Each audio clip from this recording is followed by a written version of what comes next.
Hey, good afternoon, everybody. I'd like to introduce Niki Nearchou as a postdoctoral researcher here in the School of Psychology, and her particular area is the study of stigma and in relation to chronic conditions and mental health in youth and children. And Niki previously worked in the University of Sheffield. So Niki is going to speak to us today on resilience, and over to you. Thank you. Okay, thank you. Thank you for coming along today. And it's nice to see you here. And this talk is going to be about resilience and the specific topic of resilience that has caused many discussions and considerations among researchers. And I might say it has been the source of a debate in the resilience literature. So it is about how resilience should be conceptualized, defined, and measured. So as a dynamic process, or as a personality trait, an individual inner characteristic. And I will start this presentation by giving you a very brief overview of the origins of resilience, and then I will present some of the findings of my doctoral project, who just aimed to answer this exact question. This project was funded by the European Union and the European Social Fund, and it's currently funded by UCD for further disseminating findings in high-impact factor journals. So, the origins of resilience. So, the word resilience comes from the Latin verb resilire, which means to bounce back and means to recover and live. And this is exactly what concerned social scientists back in the early years of resilience. They were intrigued to find out why and how some individuals, some people managed to escape from adversities in their lives. And they managed to cope and bounce back, and even they managed to thrive despite all the negative things happening. So the decade of 70s is the gold decade of resilience research, and we have many groundbreaking studies, and there are the researchers mainly focused now in this time period in children exposed to severe risk like child maltreatment or war or poverty, and they also approach resilience from a developmental perspective, and they examined resilience in relation to psychopathology, so the presence or absence of psychopathology in these children. And we have readings, we have publications in newspapers and scientific journals that they use the terms like super kids or special kids and gifted kids. So, for example, Pines in 1975 publishes an article in APA Monitor, and he talks about invulnerables, who are children that, despite exposure, they develop well. And then there is a year later a publication in Washington Post. It's a headline that reads like "Troubles a bubble to some kids," and this explains how some kids manage to burst the bubble of adversity and move on with their lives. So, studying resilience research counts many studies, and I will just refer to a couple of them that I think are the most important, and they contribute in the way that we conceptualize and to our knowledge about resilience now. So, one of the studies was the one that conducted by Werner and her colleagues in the islands of Hawaii, and what she did was to follow cohort of 700 infants from birth in 1955 until their adulthood. And they were assessed at baseline and repeatedly over time. And she found that some of them were exposed to risk, so 201 were exposed to severe risk like poverty and poor emotional family support, or one of the parents had a psychological disorder, or violence and poverty. And once she reassessed these individuals in their adulthood, when they were 32 years old, she found that some of them, and not quite a few, managed to cope and lead happy lives, and they were healthy, and they had careers and jobs and have been educated. So they concluded, she and her team concluded that there were some protective factors that acted as agents and buffered these individuals against the negative consequences of the risks in their lives, and maybe decreased these negative consequences. And these protective factors were found in the external environment, so those that felt that they were supported from their community and supported from other family members other than their parents, like a relative or a grandparent, and those that did things outside the school curriculum, like engaging with sports or music and arts, and also faith was a moderated factor for protective factor, and also the decisions that they made while they were transitioning to adulthood, so the decision to continue their studies and their decision to form a relationship with a healthy partner. So moving on to another study of resilience that was this study, Dante Sicchetti and his group was concerned in studying resilience in relation to child maltreatment, and this is a huge chapter in resilience research. So these authors here, they examined maltreatment in Latino and in Latino children who were coming from low-income families. And what they did was a cross-sectional study design. So these children were enrolled in at summer camps. And what they did is that they collected their data from multiple sources. So they asked the children, the parents, peers, and they also camp counselors, and what they found now, they knew, is that there is also a set of individual factors that they are personality traits like or qualities like self-confidence or self-esteem, reliance on self, and the ability again to form a relationship with an adult outside the family in the community.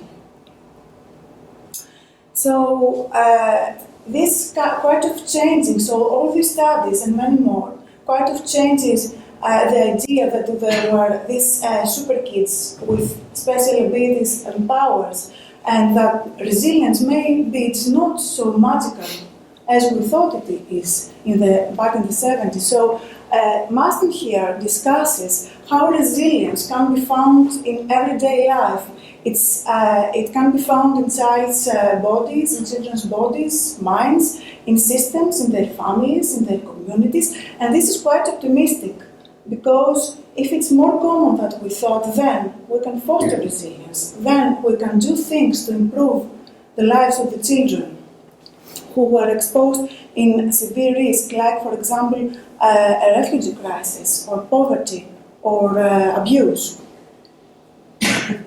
So all these researchers and all this conceptualization of resilience is about viewing resilience as a dynamic process. So this means that they define resilience as a process that includes adaptation, so this is really important when we're discussing resilience, and adaptation in a context of exposure, so a risk must be present.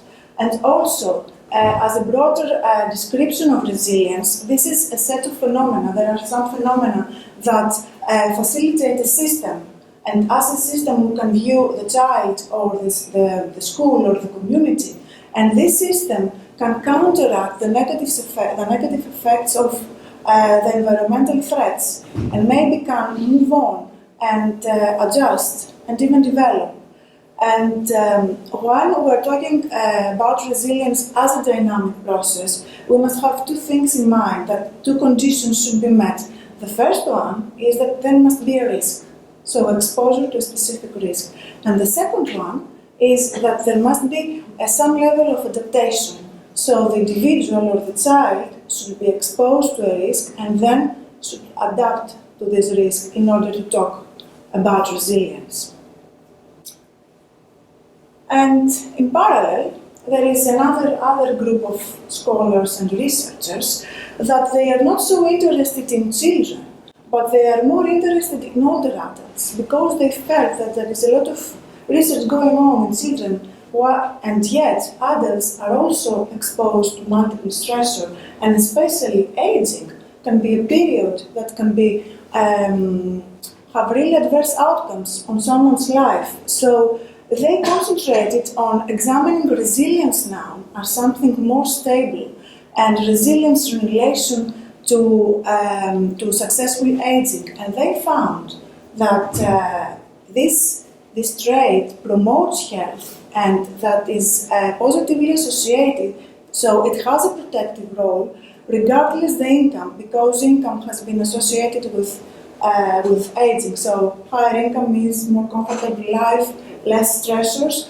So they found that after controlling for income, resilience was also present. So they approach resilience from a different perspective in their research, and they view resilience as a trait. So as a trait that it's positive, that is associated with, again, adaptation, individual adaptation, and that this is done so by decreasing negative outcomes of any potential stressors. And here, the term process is present again, but it's used with a very different meaning. So here, process refers to increasing or decreasing the levels of the personality trait of resilience. So it's quite different from when it's used for resilience, when it's conceptualized as a dynamic process. And also, there is another term used to describe the resilience trait, the ego resilience. So ego resilience is a dynamic capacity that helps the individual to again counteract, achieve levels of ego control, and then cope and adapt into their environment. So ego resilience can be seen as a continuum, that there are at the higher ends individuals that are found on the higher ends. They are more resourceful and flexible, and they have a great repertoire of coping skills and strategies. While at the lower end, those that are found at the lower end, these individuals, they have a difficulty when encountering stressors, and they get disorganized, and they have an inability to cope when they are exposed in traumatic experiences. And what is important to highlight here when we conceptualize resilience as a trait is that because it's a trait, it's there, and it pre-exists the exposure. So there is no need to be exposed for a risk to be present to measure resilience. We can study resilience at any given point of time. So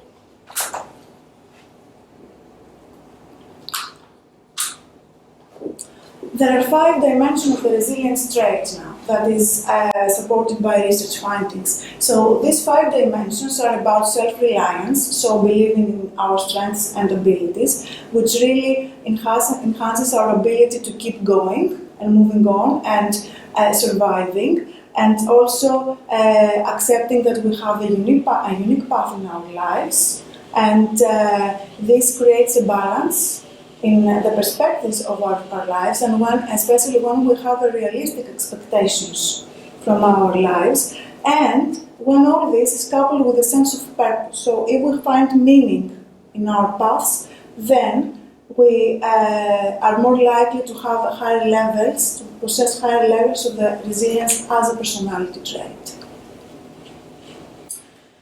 So there is a debate in the literature. So process or a trait, there are several studies, there are findings, there are discussions, and this is published in 2014, like 2 years ago, that shows that this debate is still ongoing, and shows this is a master that discusses again resilience, and supposes the question, is there a trait of resilience? And she answers that this perennial issue should be put to rest. The answer is no.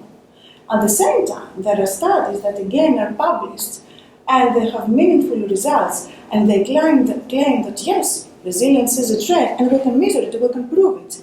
So here I just present some arguments which are very persuasive by both sides, those that support resilience as a process and those that support resilience as a trait. So those that say that resilience is a process, they claim that resilience is not a fixed static quality that can be measured at any point of time, because when an individual demonstrates resilience in relation to a specific adversity, this doesn't imply that there is a consistent pattern of resilient responses, and that this individual will again be competent and counteract the stressors at a different point in their lives. And also there are many findings, research findings that support that resilience is differentiated according to the specific type of adversity. So we can't talk about something that is fixed or static. And then there is the other argument of those that support that resilience as a personality trait. And what they say is quite reasonable, that we have half a century of studies in every type of on resilience in any population group, regarding any type of adversity, with many research designs that included a long list of protective factors, and yet there is a little consensus of which factors are those that we know that for sure are protective. So there is a lack of generalizability for resilience research. So we can't generalize our findings and replicate our findings so easily, even though there are studies that replicate each other. And another argument is that from those that claim resilience to be a process, that when we use the term ego-resilience, this contradicts the definition, the essence of resilience, the core of resilience, as it's defined, because resilience means that bounce back, and bounce back means bounce back from an exposure. So if there is no risk, we can't talk about resilience. And this also creates some concerns about it. So if we measure resilience as a trait, it means that some individuals have low levels and some higher levels. So maybe we're creating a perception that some people just don't have what it takes to cope with the adversities in their lives. And this may have implications in designing policies and intervention or prevention programs. And the other side, they say that resilience pre-exists despite adversities, and we have research findings to support this claim. And also, those that cope and thrive, they have the resilience trait in high levels, and they have it, it's there, whether it's they're exposed or not to risk. It's like this trait is activated when the risk is present, and then we have the relative responses. And they say that resilience can be measured and studied at any given time. So, when I was reading myself the resilience literature, and I was drafting my PhD proposal, I found myself before this question, this debate. So I knew that I want to focus on resilience research in relation to a specific type of adversity, which is emotional classroom abuse. But I didn't know how I was supposed to measure resilience. So it's a trait or it's a dynamic process. Both arguments are persuasive, and I just wanted to find the most valid way. So I decided that I will create a study, I will add to my study design exactly for my studies design in order to answer this exact question. So to provide some answers. And these are, so the first aim was to examine this the most valid way that we can measure resilience and study resilience. And the other was the role of resilience following emotional classroom abuse. And then there were, the other goal was to record some first frequency rates within the Greek context. So just before I present you the main findings of my doctoral research, I would like to give you a very, very brief overview about the phenomenon of emotional classroom abuse, because this is included in the study. So emotional classroom abuse is similar to emotional abuse that happens within the family. So it can be defined as an act of omission or commission that may have consequences in the child. And in a similar way, emotional classroom abuse is a pattern of verbal and non-verbal behaviors, and neglect is included in the non-verbal, that they do not include any type of physical contact between the teacher and the student, so it is differentiated from sexual and physical, and also this might result in some consequences, negative consequences on children's psychological well-being. So there are consequences like cognitive, so low academic performance, and these are all supported by research findings. There are psychosocial consequences like social withdrawal and school refusal and elevated anxiety and depression symptoms, and some somatic symptoms also like aches, stomach aches, headaches, and children that have experienced some incidents of emotional classroom abuse also report having sleep disturbances and even nightmares.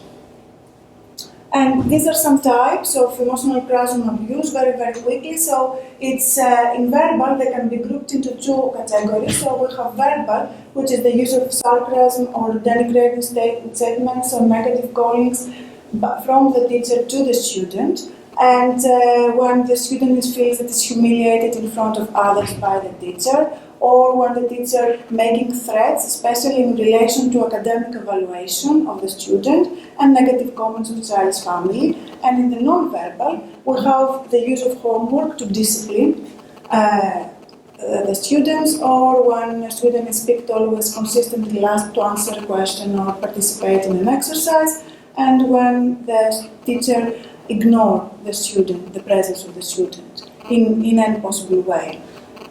So, there were two models developed in order to measure resilience. One is to examine resilience as a dynamic process, and one to examine resilience as a personality trait. So, children, participants from school, students were recruited, and other participants were also recruited. So for examining resilience as a dynamic process, this model was developed, and that it was developed to capture all the contextual framework of resilience as a process. So it was hypothesized that emotional classroom abuse experiences will have an effect on students' adjustment, and this effect will be mediated by the presence of resilience. And these were the paths that were all these paths were designed based on the current literature. So, children participants were recruited from schools, public and private schools in Greece. 345 students, boys and girls, enrolled at grades 4, 5, and 6. And the data collection took place in April and May, so towards the end of the school year, to capture the full length of the year, and the mean age was about 11 years. So a number of psychometric instruments were used to measure all these variables. Emotional classroom abuse scale was used to measure the types of the incidents of emotional abuse. So there were 9 items that asked the students to indicate if they have experienced any incident during the current school year, and also resilience was measured using the children's resilience scale. So this scale was adapted by the Resilience Youth Development Module, and it assesses protective factor of resilience, internal and external to the child. So the internal are self-confidence, goals and aspirations and empathy, and external are support from different sources like home, family, school and peers. And this measure has been suggested to be appropriate for examining resilience as a dynamic process. And the outcome variable, so the adjustment was, the student's adjustment was evaluated by using SDQ, Strengths and Difficulties Questionnaire, and the child version. So that only the self-report measure. So, in order to evaluate resilience, an index was created, and it was created based on the construction of a composite variable using the method of principal component analysis and the regressed factor scores. So what we did was to use regression to predict the position of each variable on the component, so that all variables will be conceptually associated on the component. So the variables that did not have adequate sufficient loadings, they could not be included in this component. So here for the children's sample, all the variables had very sufficient high loading, so above 0.50, and in total they explain 41% of the variance. And this is the model that was created to measure resilience as a personality trait using an adult sample. So again, ECA experiences were included in the model because it was an important variable it was in order to comply with the second aim of the study, and also overprotection and social support. So the theory says that there are some factors that are strengthen resilience or weaken resilience. So these were included to see if there are relationships with resilience, and then we hypothesized that resilience will predict well-being. So again, adult participants were recruited using now purposive sampling. So adults 25 years old and older, because we want to limit memory bias. So we didn't want someone to report experiencing an incident of ECA, emotional classroom abuse, and because this happened last year when they graduated.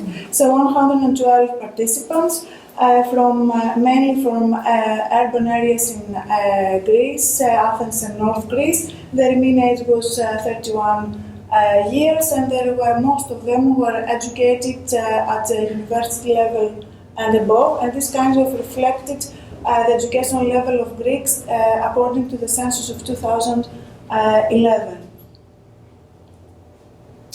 Again, a number of measures to evaluate all these variables. So emotional classroom abuse was examined in a similar way as in children, but now the participants were asked to recall a memory, to recall an incident that happened during their school year, from the first time of elementary school to the first year of elementary school until the last year of high school. And resilience scale, resilience was measured now as a trait, using an appropriate measure for that, and also social support, self-esteem, dimensions of personality, the 5-factor inventory, because research shows that there are associations with the resilience trait, and my memories of upbringing. So this tool assesses the perceptions of adults of the practices of their parents while they were growing up. So it asks about overprotection and emotional warmth and rejection. And overprotection here has, I can say, more of a negative meaning, because it's asking if they were feeling limited and restricted while they were growing up. And the general health questionnaire to measure the well-being, but using the chronicity scoring method, which captures well-being in a longer time, not only the past month, and it's widely used for research purposes. In a similar way, a composite variable was created, but now to measure the resilience trait index. And as we see here, all the variables have very high loadings. Only agreeableness and openness to experience were not included. These are 2 dimensions of the 5-factor inventory because they did not sufficiently load on the component, and 56% is explained by all these variables. So the preliminary results. So we intended to include participants that answered at least yes to one question of emotional classroom abuse incident. So 223 children endorsed at least one item, and 85 adult participants. And this translates to 65% for children and 76% for adults recalling a past experience of emotional classroom abuse during their school career. Now, let's go here. So this is the model. And this model, as we can see, all these the paths are significant. So this model tested for mediation, but before we would be able to test for mediation, following the recommendations of Barron and Kenny, all these paths should be significant. So regression methods were performed, and everything, as you can see, is significant. So what does this say is that we have an indirect effect here. So this means that somehow resilience mediates the effect of ECA experiences on well-being. But we don't know if this indirect effect is significant, which means if this is different from zero. So on the top of that, Sobel test was performed to test exactly for mediation. And it was significant, so indicated, so if you see here in the parentheses, the coefficient is decreased, which means that with the presence of resilience, we have mediation. So resilience mediates the impact of ECA on children's well-being. So this means that resilience, when there is exposure to risk, it can act as a protective factor by decreasing the negative consequences on the outcome variable. And now for the adult model. So this model had only 85 participants, so the sample was relatively small. So we used structural equation modeling with SPSS AMOS and bootstrapping, and there was no need to perform regressions in advance. And as it shows here, this synthesis shows that this model fits the data well, meaning that all the variables and all the paths are in place as they're supposed to be. And also, we see here that there is no exposure, so ECA experiences do not have an effect on well-being. So we measure resilience in the absence of an exposure as a trait. And what we see is that overprotection and social support have significant associations with resilience. So overprotection is a negative predictor for resilience as a negative factor, and social support is a positive predictor. However, what's really important here is that resilience trait is associated with well-being. Well, it is negative because higher scores in this measurement GHQ indicates low levels of psychological functioning. However, this is really important here, that resilience has a role to play when it's measured a trait, as we can see here from this model. Now, to summarize the key findings here, so what's resilience? Is a trait or a dynamic process? So, first of all, when resilience is examined as a process, entails dynamic interactions among factors that can protect children when they're exposed to specific adversity. But it's really important to assess resilience at the time that it's happening, at the time of the exposure. And if we see resilience, if we approach resilience as a trait, all the theory of the trait resilience is confirmed. So it's a strong predictor of well-being, is strengthened and weakened by different factors, and it can be measured in an absence of exposure. So the trait theory is confirmed as well. So this complicates things. However, it was really complicated when I had these findings in my project. But what we see here is that we are in front of a new theoretical perspective. What it was, the common practice is that we reject the process or we reject the trait. And both approaches have benefits, have advantages and disadvantages. So if one exploits in the best ways the advantages that both approaches have to offer, then we can really have something. So what was limited use in the literature was that there were no concrete models. So researchers studied resilience, but without having compact theoretical backgrounds. So what we see here with this study, that if we build a model that clearly reflects the theoretical framework of resilience, as we intend to measure resilience, then we can have meaningful outcomes and we can confirm both theories. That was the difference added by this study. And in order to measure resilience, we should be very, very careful to select appropriate tools. So there are studies, there are researchers that they claim that they measure resilience as a trait, but they don't, because they don't use the appropriate research designs or psychometric tools. So just if we follow some more strict criteria, I think that we can benefit from both stances of resilience.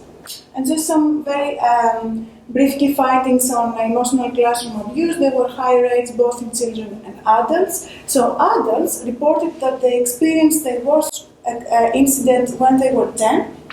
So they were in 4th or 5th grade. And both adults and children, they report the same worst experience. They report that the same incident that happened to them, and this was the same both for adults and children.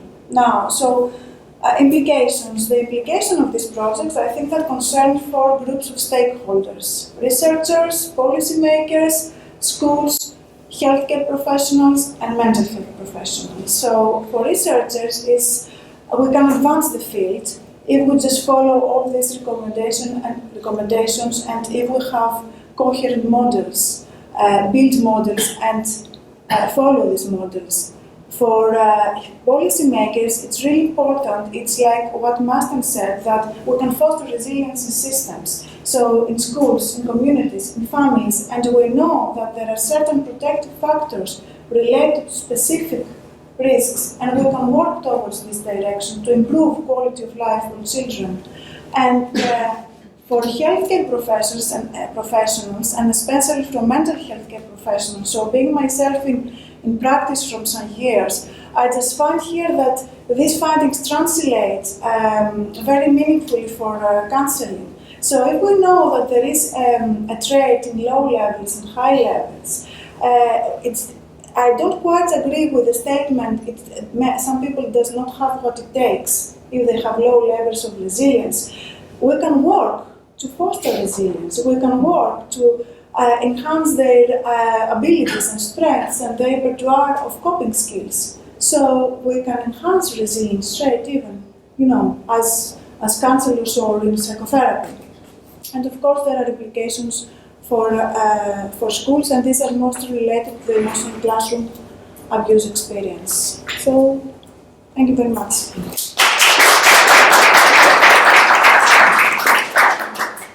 We have plenty of time for questions or comments.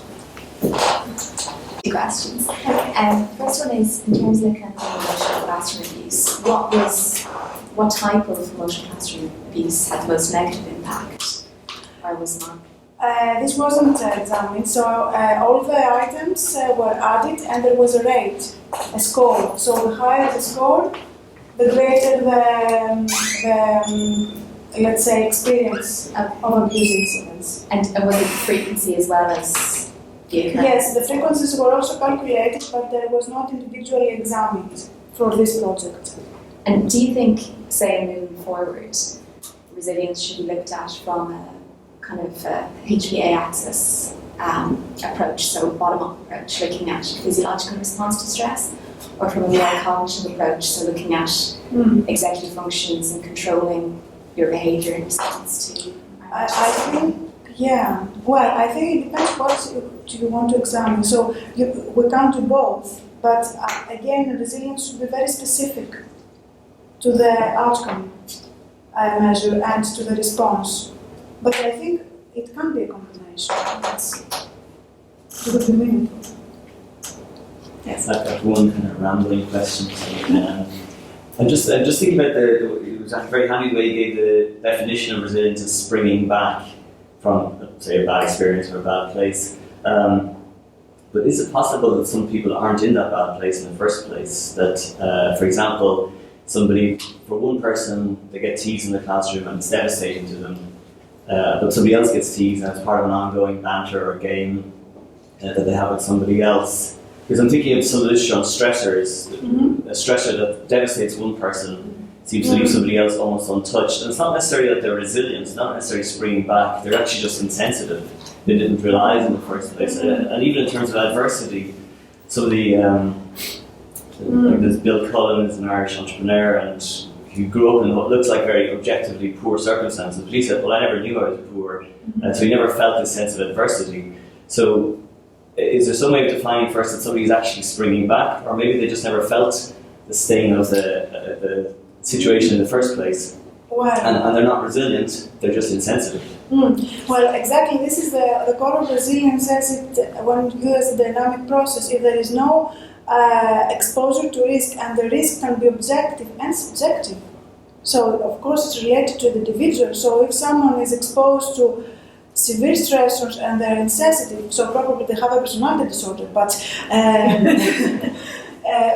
it's of course it's subjective, and there should be some kind of adaptation. So, it don't have always to be like we're thinking about the more severe things, the more serious things that can happen, like maltreatment. So, like there are stressors in everyday lives that we encounter, all the time, and we're showing resilience because we're adapting, and we have work, we have life. So, this can be seen as resilience, but as you said, we are sensitive to that. If we're insensitive, then I don't think we can talk about resilience. I have some relations, for example, and some of them would be devastated if they heard a hurtful comment, and others just have what we call an arm and a hard neck. They just kind of laugh it off and say, "Okay, would say that." And so some people seem not to get knocked over by those. So it's not that they're climbing back up on their feet; they were never knocked over in the first place. So this is about individual differences, I think.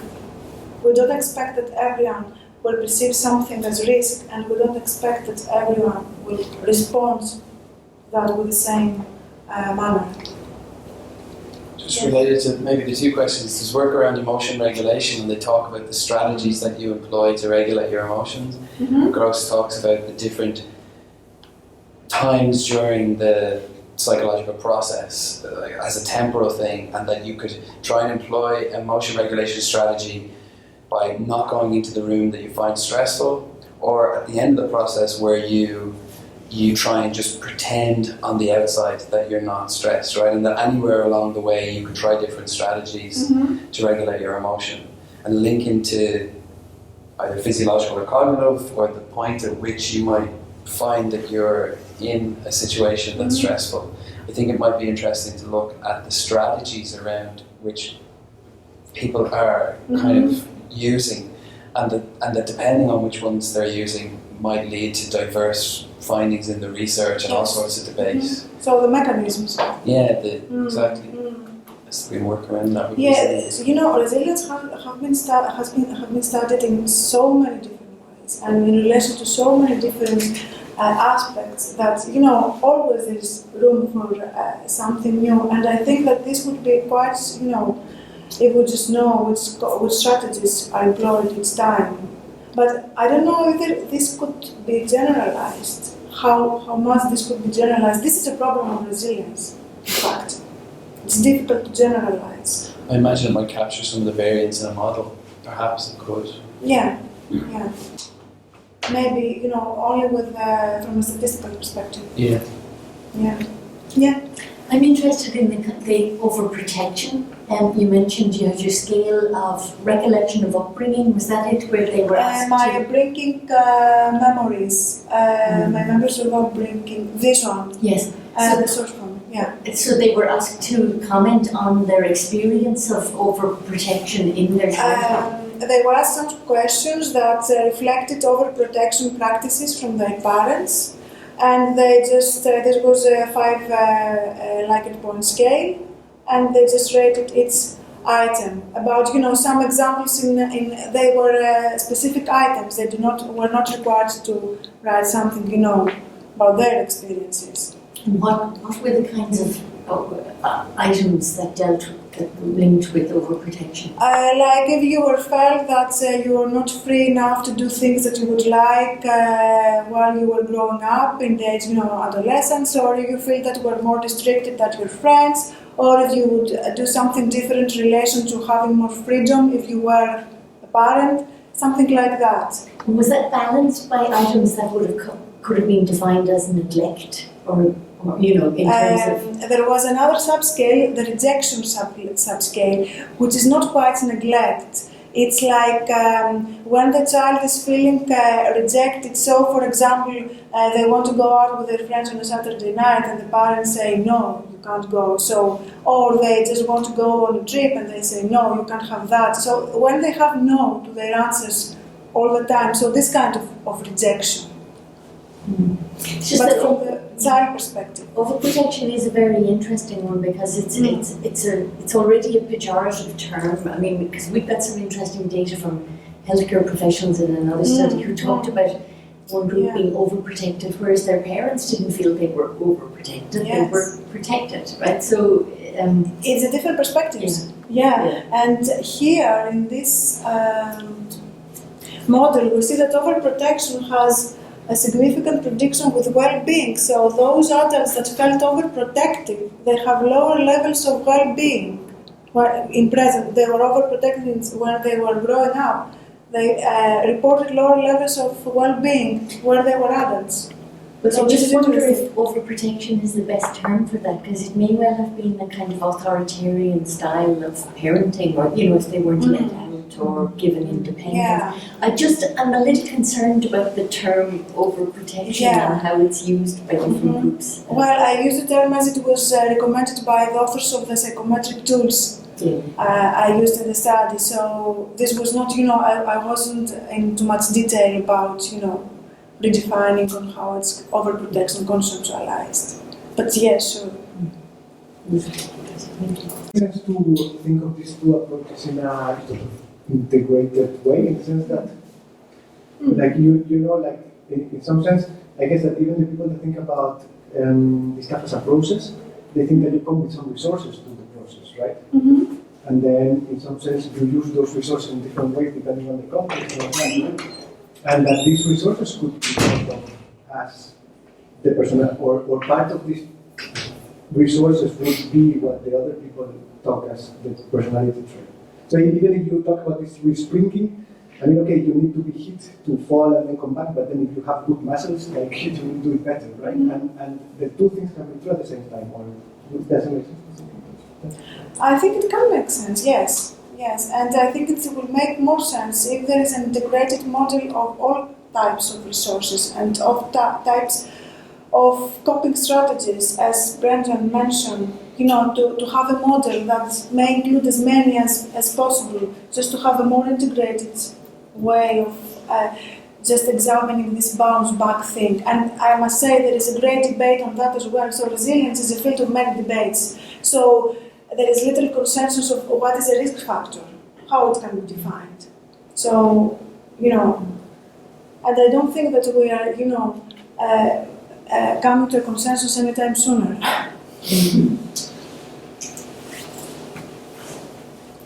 Niki, can I ask you, are there studies which take a group of people and then predict which of them is likely to experience difficulties when stress comes along? And everybody's, in other words, if the trait is useful, then it should predict something in the future. So the first question is, how well does the resilience trait construct predict actual future behaviour? And the second question is, if it doesn't predict future behaviour perfectly, what's going on that isn't resilience?